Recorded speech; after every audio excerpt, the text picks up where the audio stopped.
వీరి పేరు నర్సమ్మ. వీరు కర్లపూడి అమరావతి జిల్లా నుండి ఇక్కడ గుంటూరు తైలాభిషేకానికి వచ్చారు. తనకి వివాహం జరిగి 16 సంవత్సరాలు అయింది. అయినా తను గర్భం పొందుకోలేదు.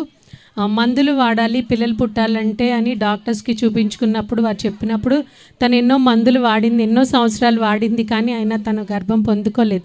అప్పుడు వారి అక్క ఇక్కడికి రమ్మని వారికి చెప్పడం, దైవజనులు ప్రార్థన చేస్తే ఇలా పిల్లలు పుడుతున్నారని వారికి చెప్పినప్పుడు వారు గుంటూరు తైలాభిషేకానికి వచ్చారు. దైవజనులతో ప్రార్థన చేయించుకున్నప్పుడు దైవజనులు నువ్వు గర్భం ధరిస్తావు, నీ కుమారుడు పుడతాడు అని ఆశీర్వదించి అభిషేకం చేశారు. చేసిన విధముగా ఇక్కడ తైలాభిషేకాన్ని చేయించుకోవడానికి వచ్చిన 2వ నెలలోనే దేవుడు తన గర్భాన్ని తెరిచారు.